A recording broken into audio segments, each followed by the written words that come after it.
vamos a dar inicio a una sesión más de nuestro seminario. Sean todos bienvenidos. Buenas tardes a todos. Este día pues tenemos un invitado y tenemos como ponente e invitado al doctor José Manuel Rojas García. Él es investigador de uno de los centros CONACYT instalados en la ciudad de Querétaro. Sin embargo, es uno de los centros CONACYT, es el CIATEC y es uno de los centros CONACYT más grandes en el país y por lo tanto tiene sedes en diferentes puntos, en diferentes estados del país. El doctor Rojas nos hablará de un tema de mucho interés en la actualidad. Su plática él la ha titulado Recubrimientos antimicrobianos con liberación gradual o controlada. Y está relacionado con parte de los proyectos y acciones que han sido realizadas por parte del CIATEC para contribuir a la mitigación de los efectos de la pandemia por el virus SARS-CoV-2. Y bueno, para conocer un poco más de nuestro invitado, me voy a permitir leer su semblanza curricular. El doctor José Manuel Rojas García realizó estudios en Ingeniería Química en el Instituto Tecnológico de Orizaba, estudios de maestría y doctorado en Ingeniería Química en la Facultad de Química de la UNAM, tiene un doble reconocimiento doctoral en Polímeros e Ingeniería de Procesos en el Instituto Politécnico Nacional de Lorraine, de la Escuela Nacional Superior de Industrias Químicas, esto es en Francia. Cuenta con más de 30 años de experiencia como ingeniero de procesos, consultor tecnológico y de proyectos científicos y tecnológicos. Se ha desempeñado como investigador y tecnólogo en el área de polímeros y en el área de energías alternativas. Ha colaborado en empresas del sector agroindustrial, farmacéutico, químico y también en el de plásticos. Colaboró en el Centro de Investigación y Desarrollo Tecnológico del Grupo QO entre los años 1993 a 2011. Y desde el 2012 labora en CIATEC como investigador titular C. Es responsable de la división en procesos de transformación de plásticos en la unidad CIATEC, Estado de México, ubicado en Lerma, Estado de México. Sus líneas de investigación se enfocan en el desarrollo de nuevos procesos y productos con enfoques sostenibles y orientados a manufactura avanzada, dentro del concepto de Industria 4.0, en bioplásticos compuestos, plásticos biodegradables, plásticos compostables y recubrimientos viricidas. En estos últimos, utilizando membranas poliméricas para la liberación sobre diversas superficies o en diversas superficies. Otra de sus líneas de investigación está relacionada con el desarrollo y optimización de procesos en el área de energías renovables. Sí, bueno, son muchos años de experiencia.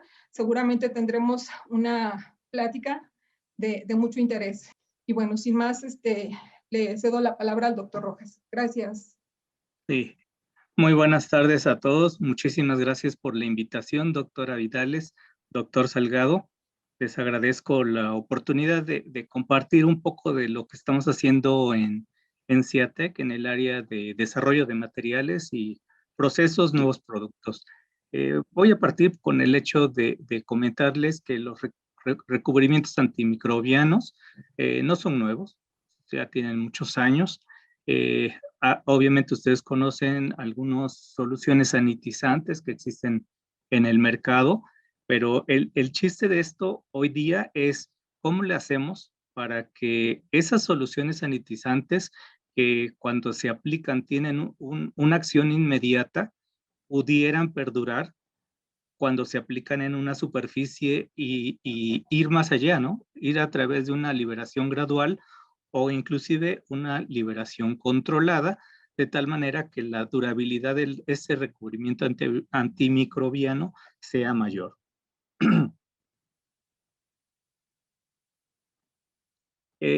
La presentación tiene estas 4 partes, un poco de antecedentes, qué tendencias estamos viendo de recubrimientos antimicrobianos enfocados, lo quise enfocar un poco a textiles, que es el trabajo que estoy desarrollando, qué propuesta tecnológica tiene en estos momentos CIATEC hacia la atención de la pandemia y mis conclusiones, que pues es claro que es en este momento, ¿no?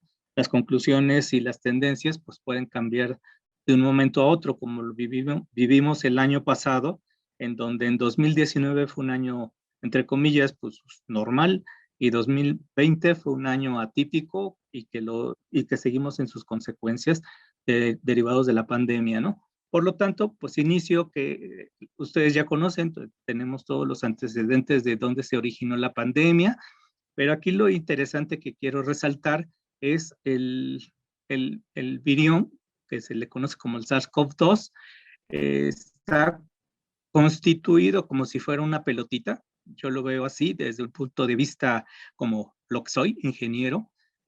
Si fuera un biólogo, pues me estarían regañando, ¿verdad? Pero como soy un ingeniero, yo lo que observo es un virus de este tipo, coronavirus, no es otra cosa más que un núcleo que tiene su código genético, o el ARN genómico en este caso, tiene una envoltura viral, es decir, hay capas de proteínas y de compuestos lipídicos que hacen que ese ARN sea protegido del ambiente, así como nosotros tenemos todo un sistemas biológicos que nos protegen del ambiente, pues a este coronavirus igual. Entonces, van a ver que tiene un nucleocapside, que son lípidos, y proteínas M, E y S. La proteína S es la que le da la particularidad o el aspecto de coronitas, entonces la espícula que se le llama, ¿no? Entonces, esa es una manera de entender qué es el coronavirus a partir de comprender que está formado por grasas, lípidos y por proteínas. ¿Cómo actúa? Pues bueno, esa proteína S, que es la espícula, va a buscar una enzima que es la angiotensina 2, esa especie como de resortera que se ve en esta parte. Ahí es donde la espícula va a intentar anclarse, pero requiere la colaboración de una proteasa celular. Ese es el disparador. Si no hay una proteasa celular al lado, pues no va a ser posible la infección de esas células vivas sana. Entonces, lo que hace es una especie de penetración del virus, perdiendo las proteínas S, va formando un endosoma, va penetrando la célula sana y una vez adentro pierde la envoltura y todo el material genético se encuentra como para polimerizar. Desde el punto de vista de ingeniería que tengo una partícula esférica que tiene componentes, es decir, cuestiones genómicas, que busca replicarse. Y la célula viva, yo la veo como un fotobioreactor en donde tiene la materia prima que requiere ese otro bioreactor para replicarse. Todo lo que está ocurriendo en la célula viva no es otra cosa más que biopolimerizaciones. La biopolimerización que va a ocurrir para generar nuevos nucleocapsides, nuevas espículas, nuevas membranas y nuevas envolturas. Empieza a biopolimerizar y va a formar nuevamente por réplica un coronavirus similar al que penetró y hace una excitosis. Este proceso es claro que todo está referido al el nivel de infectividad está muy relacionado entonces a la proteína S. ¿Qué podemos hacer para tratar de quitar esa proteína S al coronavirus y que sea incapaz de penetrar la célula sana? Existen, es claro que las vacunas que tienen un concepto de lo que yo me imaginaba en ese momento, no sabía que era un concepto nuevo, el de visualizar, y esa es en mi ignorancia, ¿verdad? Porque no soy ingeniero biotecnólogo, yo pensé que era algo muy conocido entre los bioquímicos, el imaginarse, pues que son paquetes informativos, los virus, y que tiene todo lo que tiene para hacer una biopolimerización. Entonces, en mi conocimiento de polimerización y de materiales, pues me llevaba a buscar que si yo le quito esa espícula, pues ya no va a poder infectar la célula, ¿no? Entonces, una manera de hacerlo es atacarlo por medio de un compuesto químico o a partir de, pues, en este caso, por ejemplo, ustedes saben que la vacuna, la de Pfizer, no es otra cosa más que un ARN simulado protegido por una proteína espícula sintética, de tal manera que simula un virus, pero no lo es una simulación de virus, y pues va a atacar una célula, va a infectar una célula, pero como no tiene toda la información que es el coronavirus, pues simplemente pues, lo que va a hacer es generar anticuerpos. Ese es el concepto nuevo de la vacuna, ¿no? En nuestro caso no llegamos a tanto, le sabemos a la química, más no a la biología y a la bioquímica. Por lo tanto, entonces buscamos compuestos que tengan alguna acción que destruya de manera anticipada o que cree una barrera entre una célula sana y el coronavirus, ¿no? Por lo tanto, el enfoque de utilizar diferentes tipos de compuestos, pues es un carácter preventivo. Correctivo sería, por ejemplo, todo lo que tenga que ver con tratamientos, ¿no? ¿Por qué es interesante hoy día, y aparte de que está lo de la pandemia, el trabajar con recubrimientos antimicrobianos? El mercado de por sí ya es un mercado bastante interesante. En 2019, previo a la pandemia, ya era 3.2 billones de dólares americanos y con un crecimiento bastante bueno, por arriba del promedio. Con lo de la pandemia, este estudio de mercado ya lo contempla, tiene un crecimiento anualizado promedio de 10.4%, cuando normalmente los mercados tradicionales crecen entre el 3 al 4%. Entonces estamos hablando de al menos dos veces, ¿no? El crecimiento de compuestos de este tipo. A 2026, de 2019 a 2026, prácticamente se duplica este mercado. En donde se tiene, al menos en el mercado norteamericano, que es el que tenemos al lado, y pues prácticamente nosotros somos parte de ellos, es el mercado de Norteamérica con un crecimiento de 10.5, es decir, muy similar al promedio, ¿no? Mientras que el mercado de europeo pues tiene un crecimiento de 1.5 billones de dólares. Entonces, aquí hay 3 puntos que son importantes destacar, que están considerando recubrimientos antimicrobianos basados en la plata, que es el de los compuestos más comunes, ¿no? Más no significa que todo lo que se está trabajando y que ahorita vamos a ver en la parte de tendencias, las nuevas opciones que pudieran ser interesantes y que no están consideradas en este estudio de mercado. También este estudio de mercado que abarca pues, varios países europeos, asiáticos, americanos, africanos también, compañías como AkzoNobel, BASF, DuPont, algunas de pinturas, de recubrimientos, Sherwin-Williams Company, algunas de cuestiones de bioquímicos. Los principales motores de cambio de crecimiento, pues prácticamente es la demanda. Es muy transparente esa parte, ¿no? También se ve que es para empaque de plásticos, por ejemplo, para cuestiones de alimentos. Es claro que si tienen alguna especie de aditivos antimicrobianos, uno, que sí, que sean efectivos, pero dos, que no sean tóxicos, ese es otro gran tema que está por venir. Es decir, nosotros estamos utilizando pues muchos compuestos de plata, inclusive las sales cuaternarias de amonio, pero pues tienen ciertas toxicidades que no están del todo estudiadas. Entonces, pues yo creo que los grandes retos están las regulaciones, que cada vez van a ser más estrictas, y que los mismos virus, bacterias y hongos pues van creando resistencia a lo que se le ponga para tener cuestión antimicrobiana, ¿no?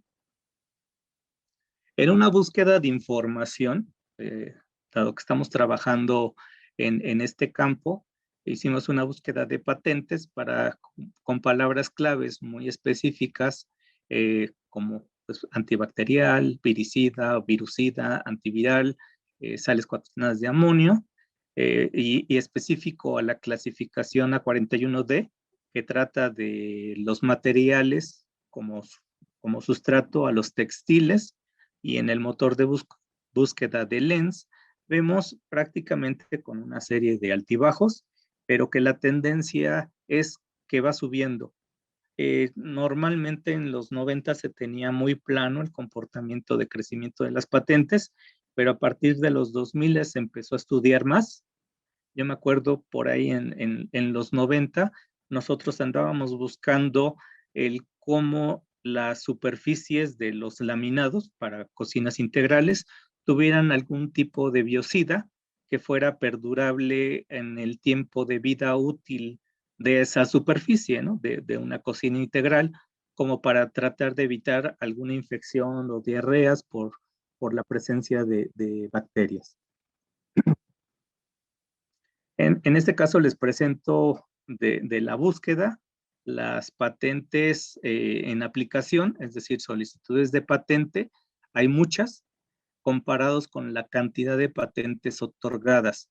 ¿Qué significa? Que si me regreso a esta lámina, de estos totales, la mayoría, o al menos prácticamente es el 70-30, si se dan cuenta, están en solicitudes de patente. ¿Qué es lo interesante? Al menos como análisis de esta información. Las patentes otorgadas prácticamente son patentes caducas. Las tres primeras son del 94. La 5.357.636 es una patente que trata o la manufactura de un guante industrial que tiene una capa que le ponen un recubrimiento antibacterial. Eh, Vean, de 20 años que duró una patente, a 20 años del 94 venció en 2014. Lo mismo las dos restantes, son 5 millones y tanto, lo que significa que también corresponden a los 90 de los registros americanos. Todas las demás son aplicaciones, excepto por ahí una de 7 millones. Todas las demás son aplicaciones internacionales o americanas, pero curiosamente, si esas patentes en solicitud hubieran sido aprobadas, ya estarían apareciendo como parte de las patentes otorgadas. Curiosamente no es así. ¿Qué significa? Uno, que los examinadores están encontrando que esas solicitudes de patente o no fueron bien planteadas o que infringían algún arte previo, ¿no? Eso es bien importante cuando andamos haciendo inteligencia eh, competitiva, en donde tenemos que buscar cuál es la patente más citada, cuál es la patente que me aporta más al área donde la crítica, por decirlo así, la disruptiva, la que inició toda la tendencia tecnológica, ¿no? De tal manera de subirse en esa patente y buscar cuáles son las áreas de oportunidad y no trabajar sobre algo que ya hayan realizado. Entonces, eso es lo que me ayuda buscando este tipo de información. En otra búsqueda, pero ahora en Worldwide SpaceNet, lo que vemos es, pues ya no nada más abarcamos las patentes americanas o europeas, más bien nos vamos al lado asiático. Entonces, si comparamos el lado asiático con el lado americano, pues lo que vemos es que si sumamos China, que es el primer lugar, y Japón, prácticamente están atacando las soluciones tecnológicas para que pues se tengan disponibles tecnologías en los próximos años, ¿no?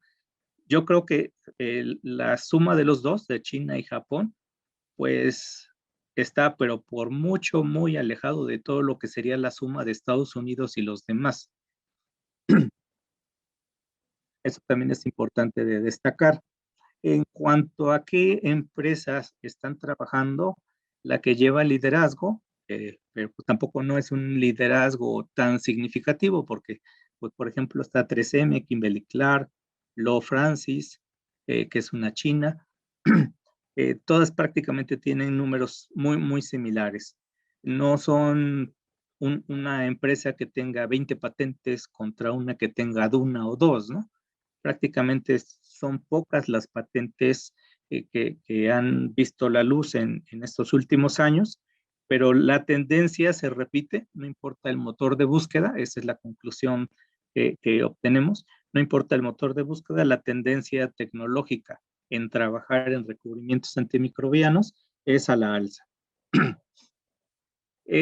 Dando un resumen de lo que encontré, tanto en artículos científicos como en patentes, como lo que conozco de experiencia, traté de resumirlo en 3 bloques, como una parte de la historia o de las tendencias, es desde los 80s y prácticamente algunos trabajos siguen todavía en desarrollo, es la fabricación de soluciones sanitizantes, es decir, la utilización de compuestos que tienen solubilidad en un disolvente, el más utilizado pues es el agua, claro, como son las sales cuaternarias de amonio, el Lysol u otras marcas que se ofertan en el mercado, no son más que eso, son soluciones que cuando yo las aplico con el atomizador, lo que estoy creando es que tengan un efecto inmediato, ¿no?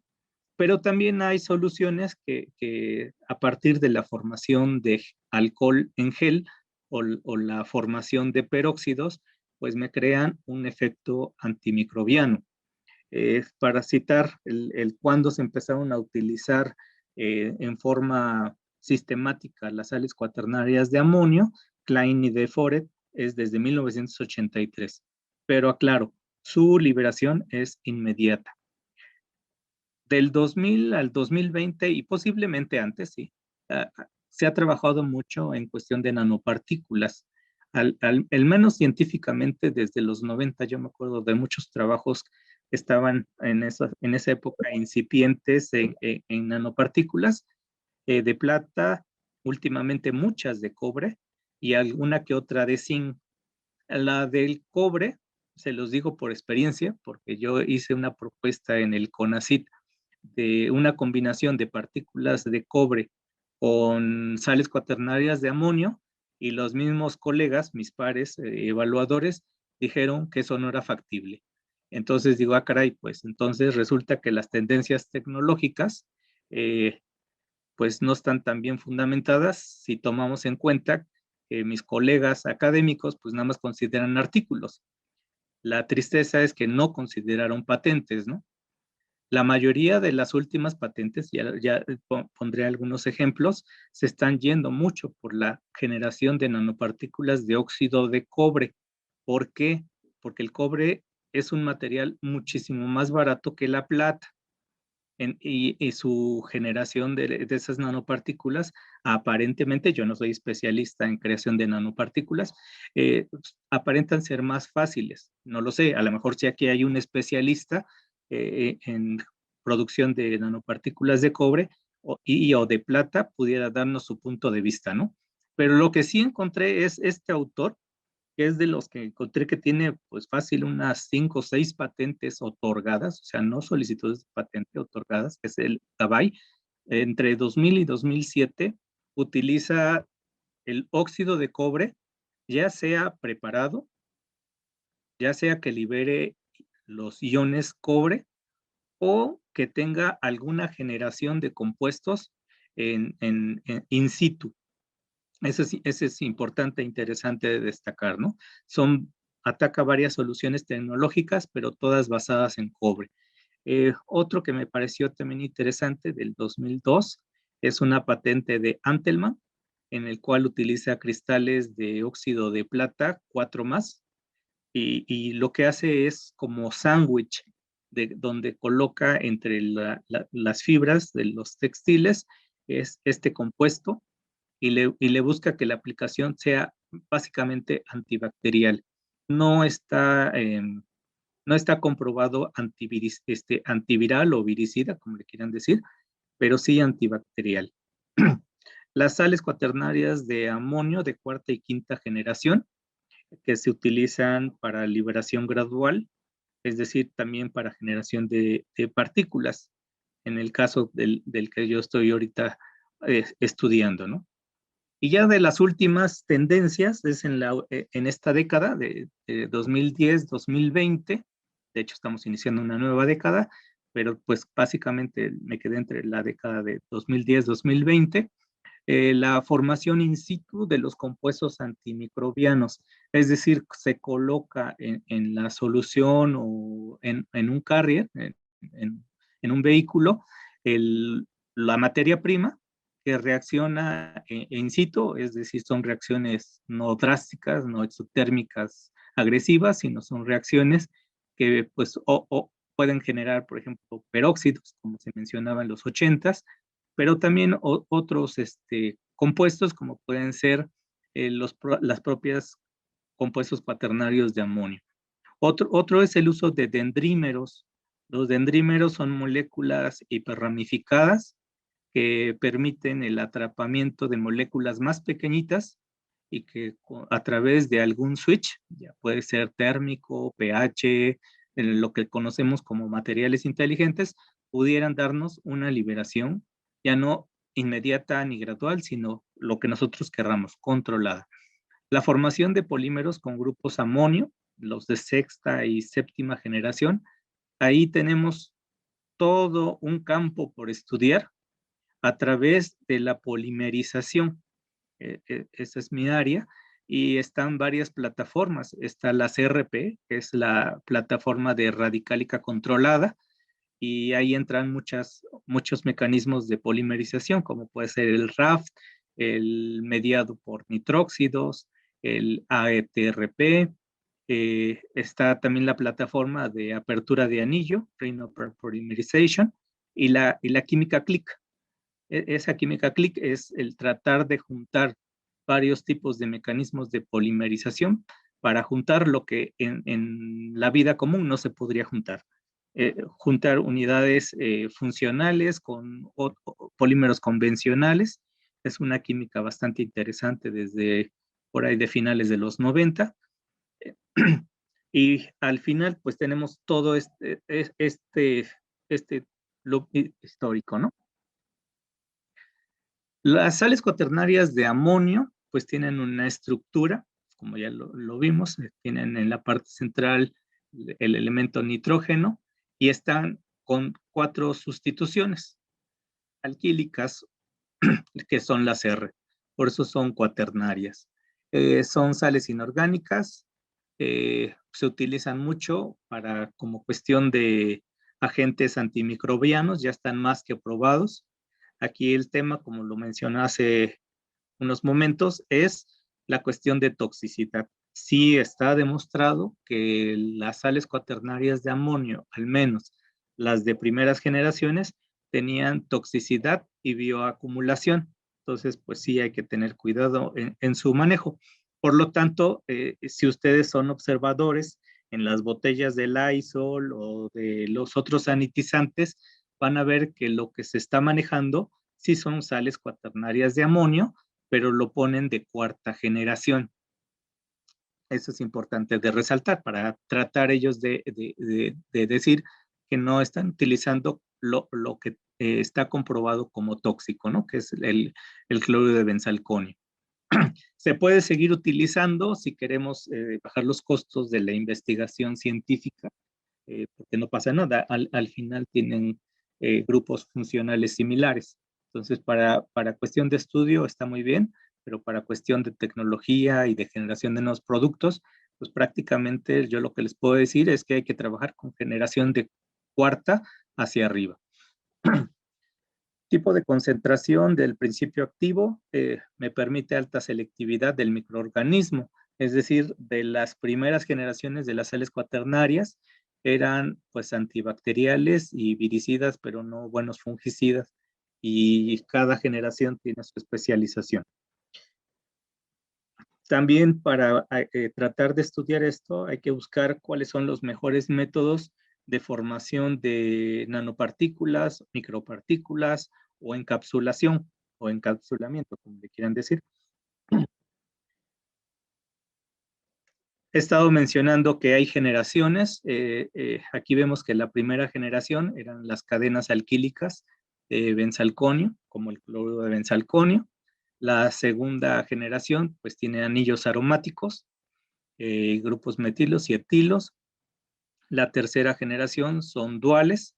Hay mezclas de alquilo, pues para disminuir la toxicidad. ahí me faltó una R. De cuarta y quinta generación, pues ahí lo que se buscan son ciertas moléculas que sigan apareciendo las unidades de amonio cuaternario, pero ya empiezan a tener como combinaciones de las moléculas de primera y segunda generación, tercera generación. Y la sexta y séptima, pues no es otra cosa que poner las cuestiones de los compuestos poliméricos, lo que les mencionaba hace rato. Permítanme tantito, de las sales cuaternarias de amonio en forma de un polímero, de tal manera que sea más fácil la actuación y no migre ese compuesto cuaternario de amonio hacia el cuerpo humano, por ejemplo, ¿no? El mecanismo de McDonnell es el que está reconocido como qué es lo que hace una sal cuaternaria de amonio, Albirión SARS-CoV-2, por ejemplo.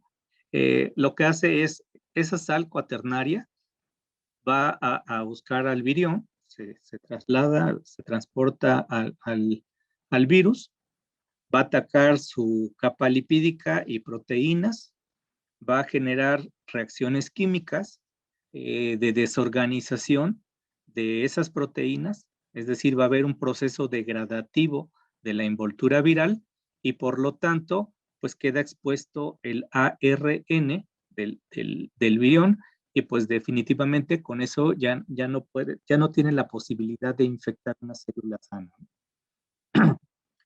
Es lo que les mencioné. Entonces, ¿cuál es el principio? Degradar la proteína S para desbaratar la envoltura viral del coronavirus o de la bacteria.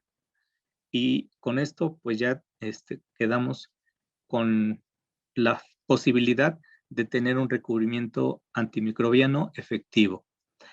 En el caso de las nanopartículas de plata, pues es todo un tema el cómo se van a fabricar o cómo se van a producir. Hay muchas rutas, pero aquí lo que estoy tratando de ejemplificar es cuál es la acción de esas partículas o nanopartículas de plata en un microbio o en una bacteria, ¿no? En un virus. Lo que hace es una cuestión muy similar al mecanismo de McDonnell, en donde las nanopartículas van a buscar el sustrato, que es el virus o la bacteria, va a hacer un proceso también degradativo, va a destruir la pared bacteriana o inhibir las proteínas bacterianas, de tal manera que exponga el ADN o el ARN en función de cuál sea el material genómico del microbio y por lo tanto pues inhibe su transportación y pues lo elimina, ¿no? Aquí el enfoque es cómo le hacemos para preparar nanopartículas de plata como agente microbiano. De los trabajos que he visto muchos trabajos publicados en artículos científicos. En términos de patentes, encontré 2 patentes de nuestros colegas del CIMAF. De hecho, era con quien quería colaborar en el proyecto que desafortunadamente no me aprobaron. Bueno, me aprobaron, pero no me beneficiaron, que para pronto es lo mismo. En donde en 2015 estos doctores pues les otorgan 2 patentes, ambas relacionadas al uso de nanopartículas de plata utilizando goma de mezquite, ¿no?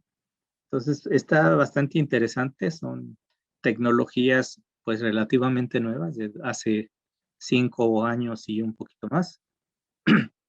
En cuanto a las nanopartículas de óxido de cobre, pues ya sabrán los especialistas las rutas que podrán utilizar para obtenerlas, pero aquí esta patente, más bien este artículo me pareció interesante porque trata de materiales que son biodegradables, como puede ser el almidón, obviamente un compuesto que tenga iones cobre y glucosa.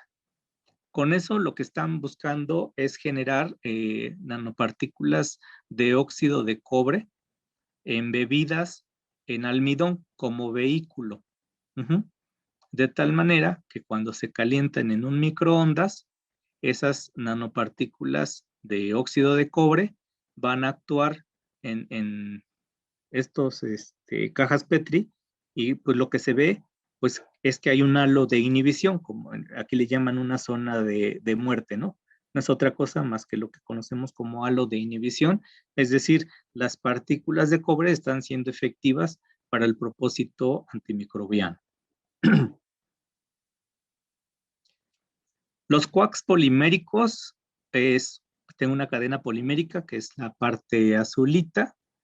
Podrían ser poliuretanos, pero también metacrilatos, acrilatos, es decir, poliésteres también, en donde voy a injertar estas cositas que no sé qué color sean, moradas, para mí son azules, pero espero que no esté errando el color.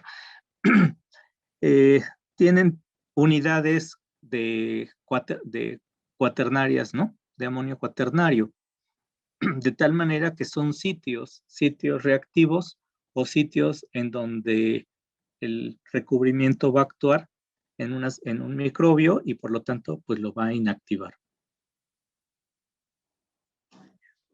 Esta era mi intención. ¿Cómo le hacemos para que combinando la tecnología de las nanopartículas con compuestos de amonio cuaternario de cuarta, quinta generación, con los de sexta, que son los poliméricos, pudiera tener pues una mucho mayor impregnación de los compuestos y que la superficie pues tenga una mayor efectividad, ¿no?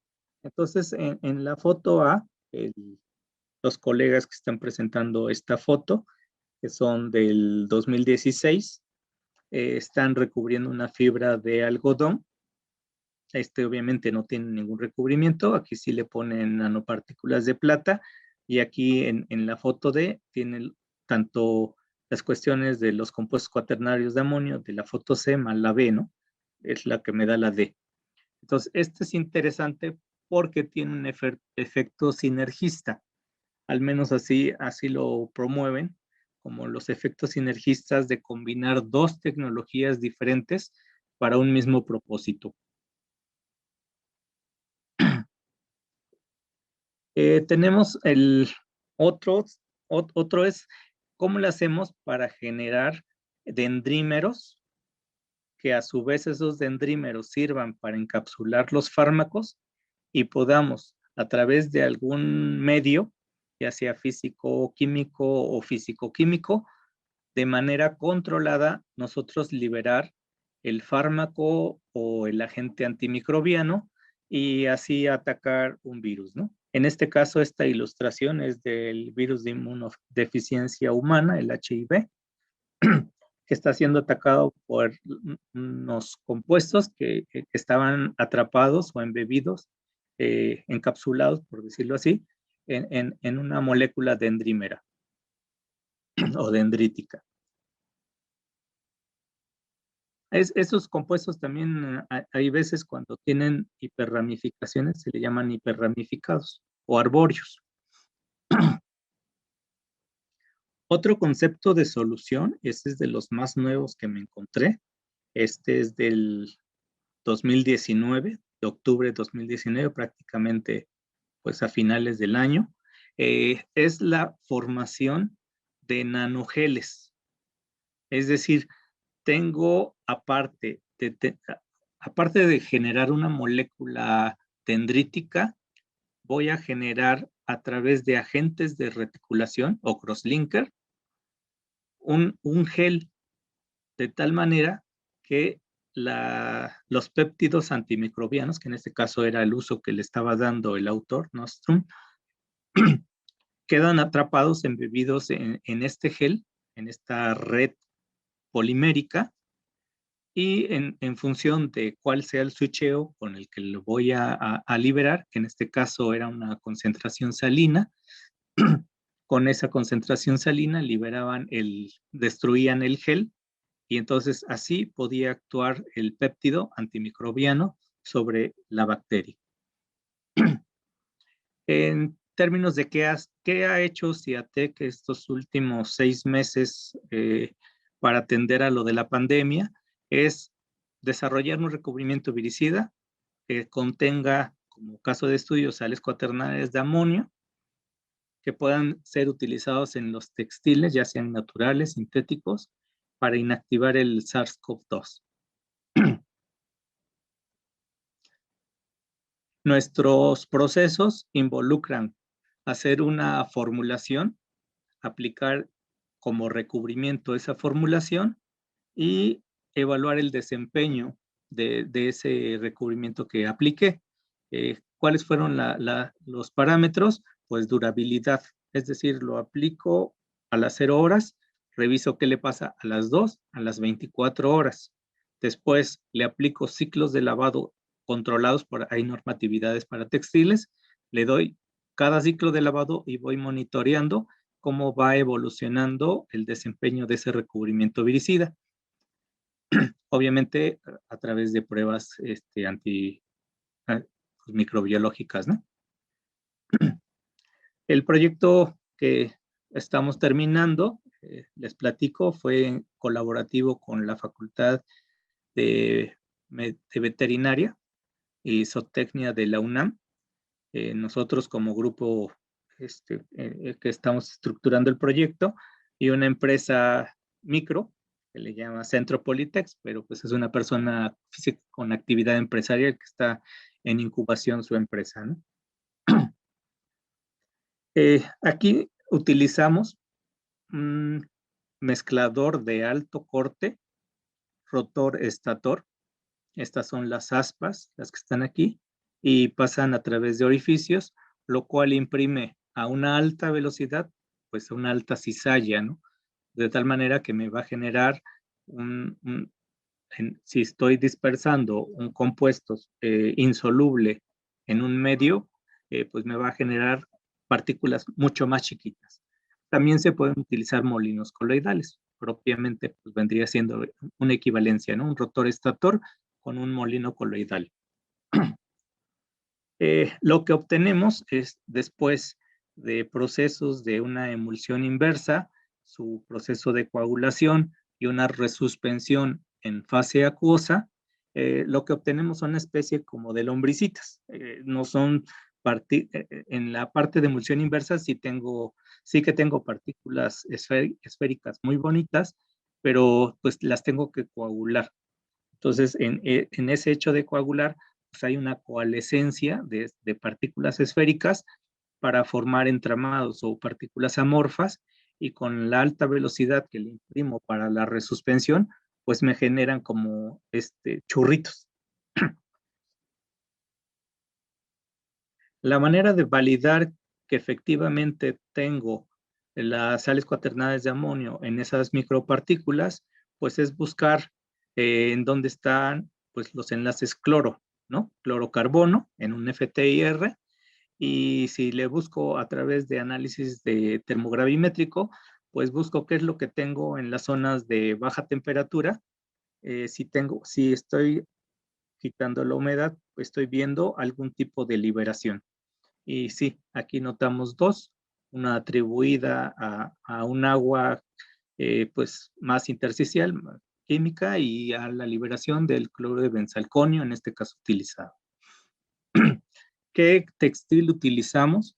Bueno, utilizamos la ropa, que es una gabardina, tipo gabardina, con una mezcla 65% poliéster, 35% algodón. Están los extremos, o sea, hay batas de los médicos que utilizan 100% poliéster, 100% algodón, no pasa nada, más bien hay que ajustar la formulación, ¿no?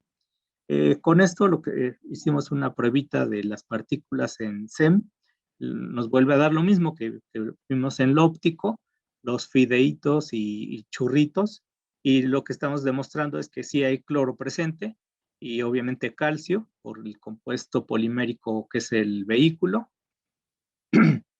Después de ciclos de lavado, pues primero preparamos la tela, hay todo un protocolo para hacerlo.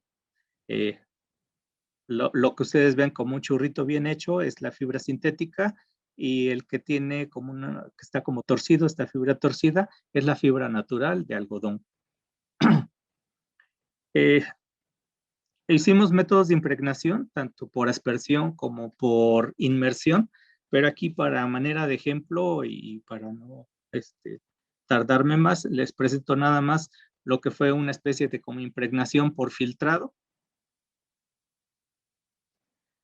Así quedaron las fibras, es decir, como ven, el recubrimiento por ser polimérico, el vehículo tiene afinidad con los polímeros, tanto el natural, que es el almidón, como por el poliéster, que es el sintético, ¿no? De hecho, se ve hasta como si fuera un pulpito que se sujetan esos churritos enredados en las fibras, ¿no? Es curioso, porque no nada más en esta foto lo observamos, sino en muchas partes. De la prueba microbiológica seguimos el método ISO 18184, es un método relativamente nuevo en el cual se buscan las unidades de formación de placa por mililitro, se hace un título viral, el CB significa control viral, es decir, en una plaquita sin agente antimicrobiano, se ve que hay un crecimiento de esas células o de esos virus. Por lo tanto, pues hay un conteo. En el caso de la tela 1, solamente al tiempo 0 hay 1.5, prácticamente 0. Y en los demás, a las 2 horas, son ceros. Es decir, significa que lo que yo le apliqué como recubrimiento antimicrobiano está haciendo su función. Hemos validado procesos industriales para la formación de las partículas, para la formación del propio recubrimiento, su formulación. Hemos visto que estamos siendo capaces también de impregnar de manera efectiva ropa de uso hospitalario, llámese sábanas, batas, las cortinas, todo lo que tenga que ver con uso hospitalario. Y pues lo interesante es que esto tiene un alto impacto por el enfoque que ya les mencioné, que es preventivo, ¿no? Lo que estamos buscando es, todavía no para todos alcanza la vacuna, es cómo le hacemos para tener otra protección adicional a utilizar un sanitizante que pues su aplicación tiene que ser a cada rato, ¿no? Y otra cosa importante es cómo se está manejando la ropa de uso hospitalario y que por eso no sé si recordarán al inicio de la pandemia, en el norte del país murieron varias personas porque hubo un foco de infección en un hospital y empezó en la zona de de lavandería, en donde pues había una familia y prácticamente 2, 3 elementos de esa familia fallecieron, ¿no? Tristemente. Entonces buscamos el reducir que los residuos que pudieran ser derivados del uso del coronavirus, pues lo que se utiliza en el hospital, pues tengan una mejor gestión. Y pues bueno, hasta aquí la presentación y quedo abierto a posibles preguntas.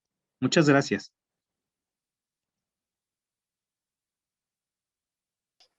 Bien, doctor, le pregunto, de parte de la doctora Mónica Vidales, ¿se tienen evaluados algunos efectos secundarios por el uso de este tipo de textiles? Nosotros no, porque nosotros apenas estamos iniciando el cómo generar las partículas, las micropartículas, y cómo aplicar esas partículas en los textiles, pero lo que le puedo decir es que sí hay varios reviews en donde tratan del cómo afectan los compuestos cuaternarios de amonio, o al menos en el review que coloco aquí. Este review es muy bueno, es de 2017, y sí tiene una sección de efectos tóxicos de los compuestos cuaternarios de amonio. Es decir, personalmente yo apenas estoy empezando en cuanto a su uso, pero sí hay colegas de otros lados del mundo que están estudiando sus efectos de toxicidad. Muchas gracias. Nuevamente la doctora Mónica, ¿cuántos ciclos, permítanme, ya lo pasaron, cuántos ciclos de lavado soportaron sus textiles? Hicimos pruebas, es un poquito complicado porque no tenemos la lavadora industrial, entonces hicimos una adaptación al lavado casero. Entonces hicimos hasta 20 lavados. Ok, gracias. Eso no significa que todavía no aguante más, ¿eh? O sea, pasó bien 20 y pues ya irnos a 50, mejor es esperar la implementación de nuestra lavadora industrial, que tenemos una Anciatec, pero dado que la pasaron a una instalación que todavía no tiene todas las condiciones, esa no la hemos podido utilizar, pero es factible utilizarla en el futuro. Esa la vamos a utilizar para hacer ciclos de lavado equivalentes a 50 ciclos domésticos. Ok, bien, muchísimas gracias. De Sí. parte de Fernando Guillén, ¿cómo se realiza la determinación de vida activa del recubrimiento en el textil?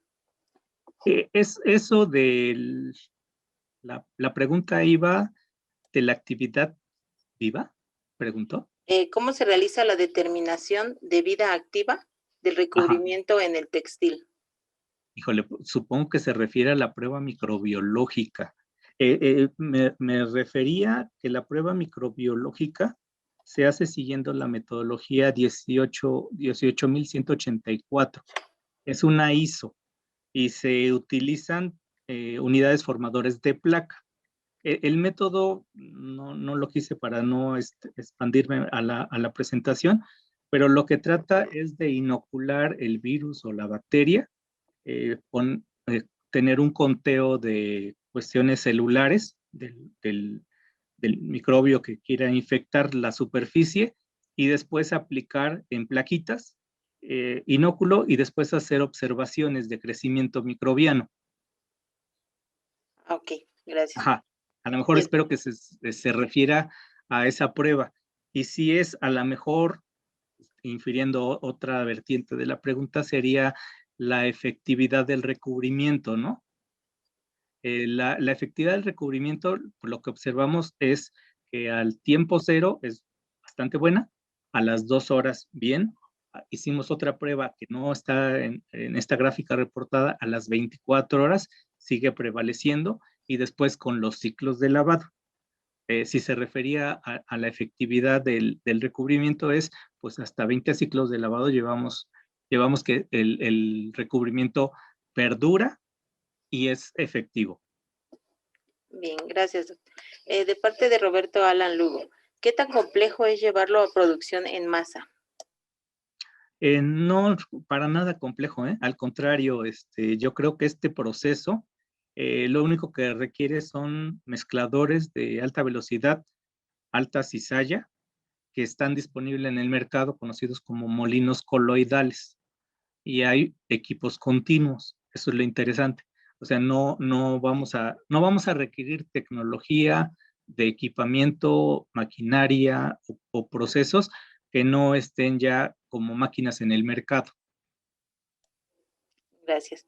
De Y lo parte de la... interesante, yo creo que esa parte no lo dije, el vehículo que utilizamos como matriz polimérica es un bioplástico.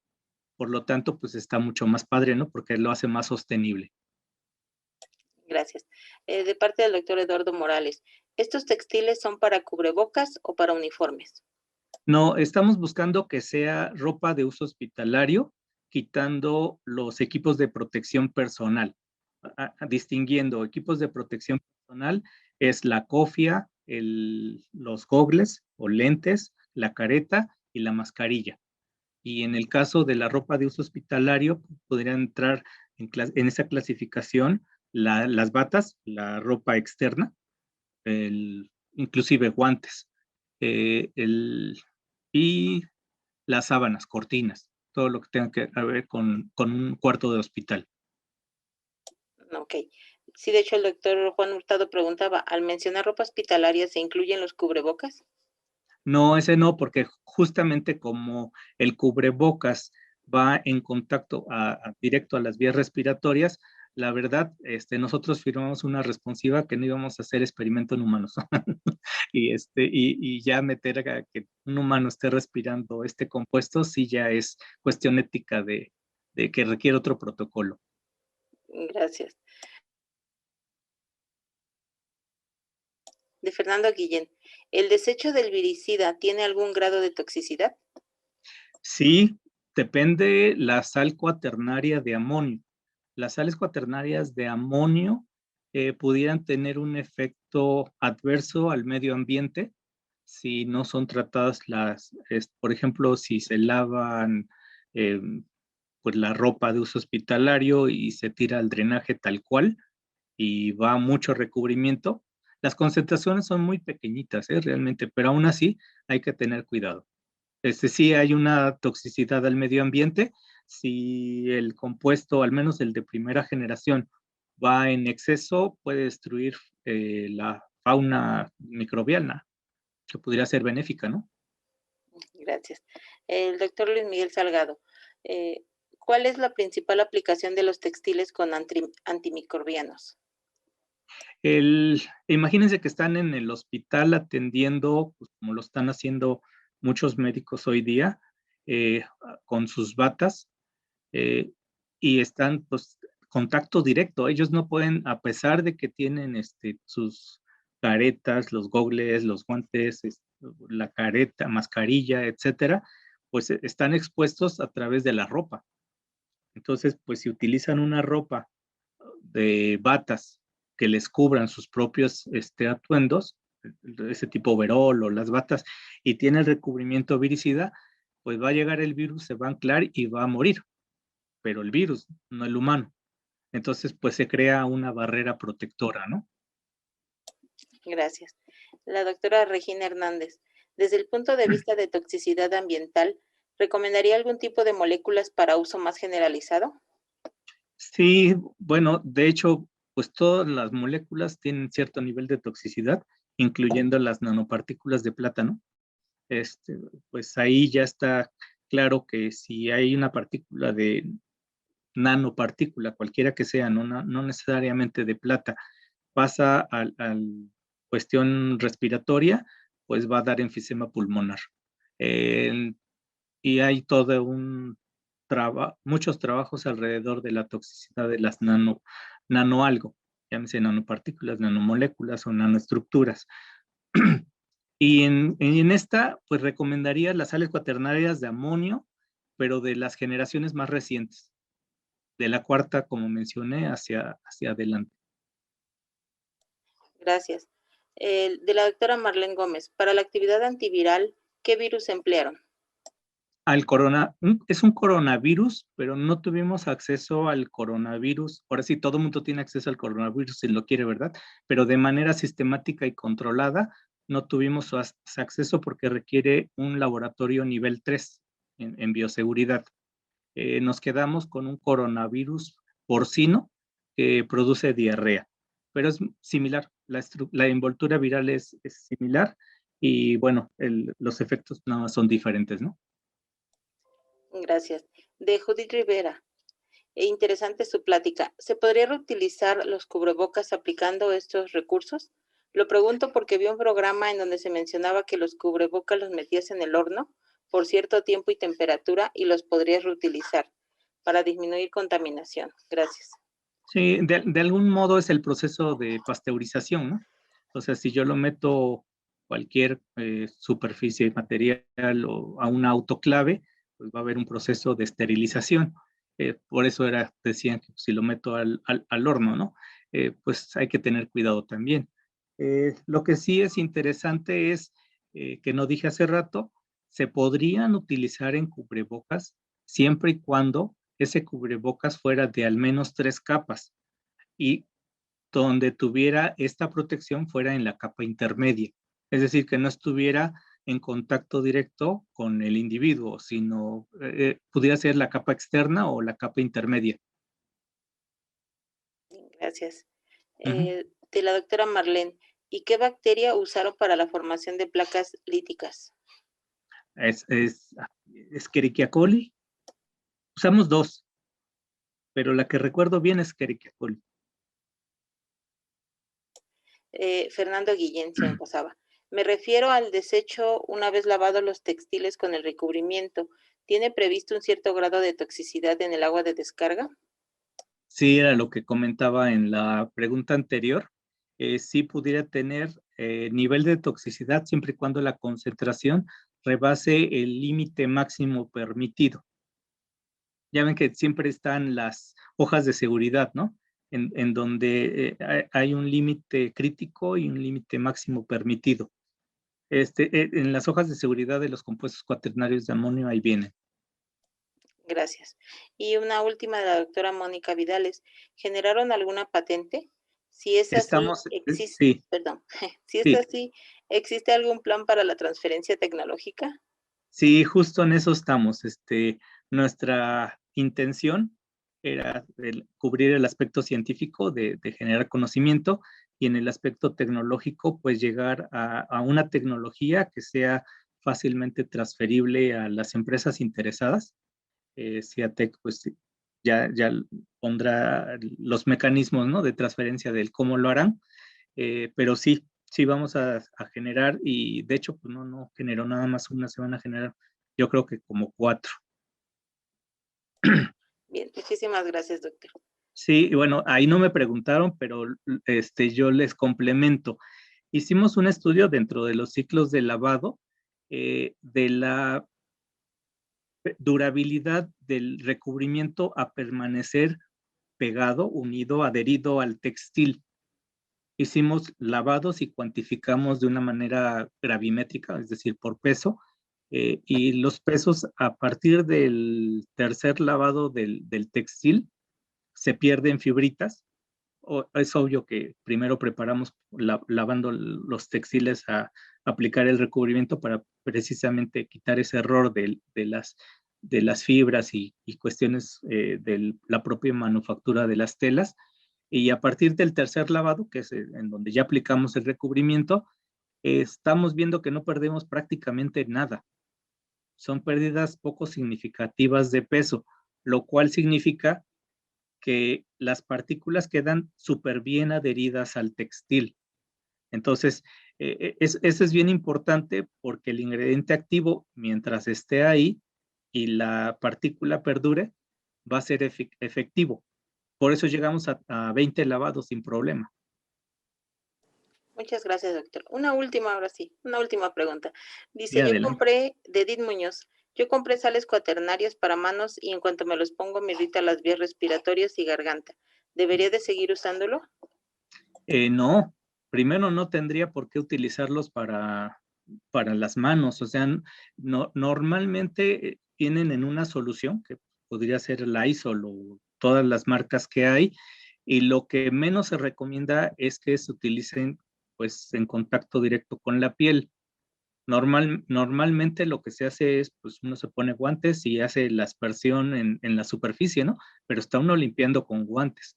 O sea, no puede uno manejar, a pesar de que son concentraciones muy pequeñitas, no puede uno manejarlo como si se tratara de solo agua. Y sobre todo ella que ya resultó ser sensible a ese tipo de compuestos, mi recomendación es pues que no lo use sin manos, sin guantes en las manos, ¿no? Bien, muchas gracias, doctor. Esas serían todas las preguntas. Doctor Luis Miguel. Adelante, aquí estoy, gracias. Bueno, doctor, pues muchísimas gracias por esta práctica tan interesante. En realidad creo que ha sido bastante ilustrativa, generó una buena discusión y además preguntas, además bastante interesantes, que cubren varios campos. Por lo tanto, le digo, como lo que le comentaba inicialmente, que seguramente sería interesante para un amplio sector del instituto, creo que se ha cumplido. Entonces, no me resta más que agradecerle y en algún momento se le hará llegar su reconocimiento y pues a nombre del instituto, de la dirección que encabeza el doctor Juan Hurtado, pues le damos las gracias por habernos dado esta charla y esperamos que en un futuro podamos tener alguna charla, como dijo la doctora Vidales, pues eventualmente incluso colaboraciones. Sí, pues yo quedo a su disposición para lo que gusten, tanto al público como para ustedes. Yo encantado de la vida de colaborar con CICATA. Muchas gracias. Y al resto de la comunidad, pues agradezco su presencia y los emplazo para la siguiente semana al seminario el martes a las 5 de la tarde. Gracias y muy buenas tardes para todos. Hasta luego. Muy buena tarde a todos.